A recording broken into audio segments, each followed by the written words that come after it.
নমস্কার। চলুন আজ এক জাদুকরি জগতে পা রাখা যাক। আচ্ছা, একবার ভাবা যাক তো, এই পুরো মহাবিশ্ব যদি একটা বিশাল প্রাচীন গল্পের বই হয়। আধুনিক এই ব্যস্ততায় আর যন্ত্রের ভিড়ে আমরা কিন্তু প্রায় ভুলেই গেছি যে আমাদের অতীতটা ঠিক কতটা রহস্যময় আর গভীর ছিল। আজ আমরা সেই প্রাচীন ঋষিদের জ্ঞান, সময়ের বিশাল চক্র আর প্রকৃতির এক অদ্ভুত জাদুকরি ঐক্যের গল্প জানব। হাজার হাজার বছর আগে প্রাচীন ঋষিরা ঠিক একটা বড় প্রশ্ন করেছিলেন, এই যে এত বিশাল ব্রহ্মাণ্ড, এটা আসলে কোথা থেকে এলো আর শেষমেশ কোথায় বা যাচ্ছে? এই একটা প্রশ্নই কিন্তু আমাদের আজকের এই মহাজাগতিক রহস্যের দরজা খুলে দেয়। তারা শুধু প্রশ্ন করেই থেমে থাকেননি, গভীর ধ্যানের মাধ্যমে তারা এমন কিছু উত্তর খুঁজে পেয়েছিলেন যা শুনলে আজকের দিনের বিজ্ঞানীরাও রীতিমতো অবাক হয়ে যাবেন। পর্ব ১, মহাসমুদ্র এবং তার ঢেউ। এটি মূলত অদ্বৈতের অত্যন্ত সুন্দর একটি ধারণা। অদ্বৈত কথাটার মানে হল দুই নয়, মানে এই মহাবিশ্বের সবকিছুই গোপনে একে অপরের সাথে একদম শক্তভাবে যুক্ত। ধরা যাক একটা বিশাল সমুদ্র আর তার উপরে নেচে ওঠা অসংখ্য ছোট বড় ঢেউ। দেখলে মনে হয় আলাদা, তাই না? কিন্তু সবই তো আসলে ওই একই জল। ঠিক তেমনি এই মহাবিশ্বের প্রতিটি জীবন্ত সত্তা আসলে একই ঐশ্বরিক বা জাদুকরী আত্মা দিয়ে তৈরি। ঢেউগুলো সাময়িক, কিন্তু শেষ পর্যন্ত তারা তো সেই মহাসমুদ্রের বুকেই ফিরে যায়। প্রাচীন গ্রন্থ অষ্টাবক্র গীতাতেও ঠিক এই মহাসমুদ্র আর ঢেউয়ের কথাই বলা হয়েছে। সেখানে লেখা আছে, অহং মহোধি ইব প্রপঞ্চ বিচি সন্নিভঃ। শুনতে কঠিন লাগলেও এর অর্থ কিন্তু খুব সহজ। আত্মা হলো সেই বিশাল সমুদ্রের মতো, আর এই যে দৃশ্যমান জগৎ আমরা দেখছি, এটা হলো তার ঢেউয়ের মতো। ভেতরের গভীরে যে আমরা সবাই আসলে এক, এই শাশ্বত সত্যটাই এখানে লুকিয়ে আছে। পর্ব ২, সোনার তৈরি বালা। এটি একত্বের আরেকটি চমৎকার রূপক। প্রাচীন ঋষিরা কিন্তু খুব সহজ উদাহরণ দিয়ে এই কঠিন তত্ত্বগুলো বোঝাতেন। যেমন ধরা যাক, খাঁটি সোনা দিয়ে যে আকারের গয়নায় তৈরি করা হোক না কেন, তা সে হাতের বালা হোক বা আঙুলের আংটি, ভিতরে তো তা সবসময় সেই খাঁটি সোনাই থাকে, তাই না? গয়নার আকারগুলো কেবল সাময়িক একটা রূপ মাত্র। আমাদের চারপাশের এই যে এত ভিন্নতা, এত বৈচিত্র্য, এগুলো আসলে কেবলই একটা সাময়িক মোহ। গভীরে সবার ভেতরে সেই একই আদি উপাদান লুকিয়ে আছে। প্রাচীন গুরুদের আদি সংস্কৃত শ্লোকগুলোতেও সোনার অলঙ্কারের এই দারুণ গোপন সত্যটা চমৎকারভাবে ব্যাখ্যা করা হয়েছে। একদম স্পষ্ট করে বলা আছে যে ঠিক যেভাবে সোনার বালা তার মূল উপাদান সোনা দিয়েই তৈরি থাকে, ঠিক সেইভাবেই এই চারপাশের জগৎ সেই এক পরম সত্তা দ্বারাই ব্যাপ্ত হয়ে আছে। পর্ব ৩, মহান মহাজাগতিক চক্র। চলুন দেখি সময়ের আবর্তন কিভাবে ঘটে।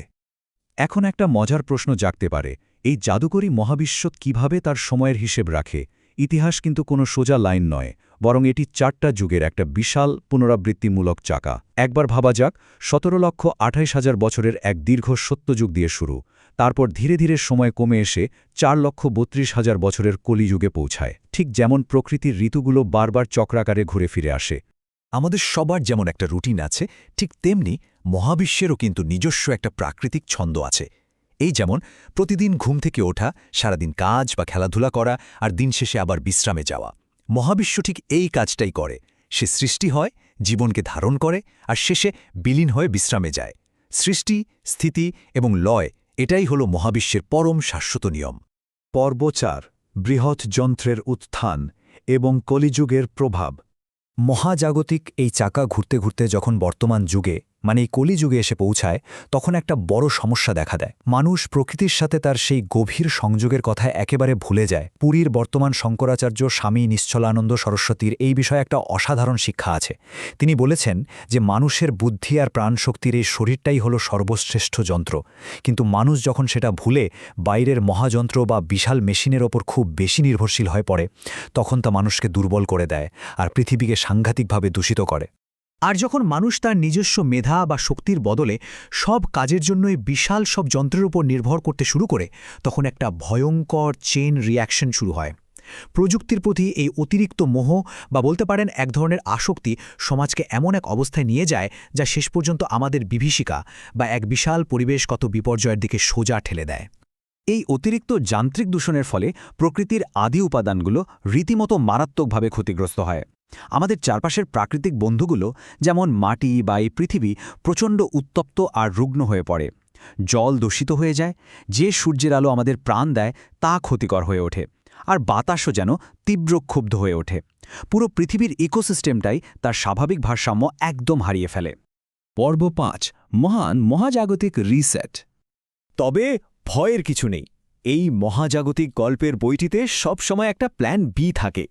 পৃথিবী যখন খুব বেশি ক্লান্ত আর দূষিত হয়ে পড়ে তখন কি হয় জানেন? প্রাচীন দেবী পুরাণ অনুসারে কলিযুগের ঠিক শেষ পর্যায়ে এক অভাবনীয় ঘটনা ঘটে।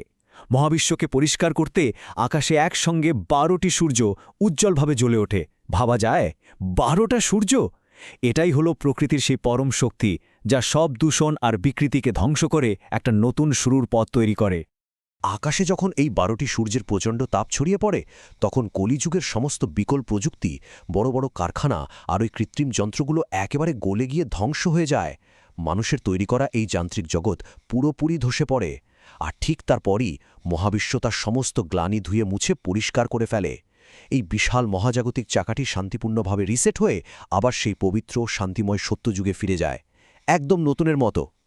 তো আমাদের এই মহাজাগতিক ব্যাখ্যামূলক আয়োজন একেবারে শেষের দিকে চলে এসেছে। এখন একটু ভেবে দেখা দরকার যে এই এত পুরনো জ্ঞান আজকের দিনে কেন এতটা গুরুত্বপূর্ণ। আমরা সবাই সেই খাঁটি সোনার মতো একইভাবে সংযুক্ত। সময় কেবল একটা ঘূর্ণায়মান চক্র। আর সবচেয়ে বড় কথা, অতিরিক্ত যন্ত্র আর প্রযুক্তির মোহ থেকে আমাদের এই সুন্দর পৃথিবীকে রক্ষা করা এখন ভীষণ জরুরি। যদি সত্যি আমরা সবাই এক বিশাল সমুদ্রের ঢেউয়ের মতো একে অপরের সাথে যুক্ত থাকি, তবে সেই 12টি সূর্য ওঠার আগেই আমাদের এই মহাজাগতিক বাড়িটিকে সুস্থ করে তুলতে আজই আমরা কি ছোট পরিবর্তন করতে পারি? আসুন এই প্রশ্নটা নিয়ে আজ একটু গভীরভাবে ভাবি। আর হ্যাঁ, এই ধরনের আরও ব্যাখ্যামূলক আয়োজন পেতে অনুগ্রহ করে আমার চ্যানেলটি সাবস্ক্রাইব করুন।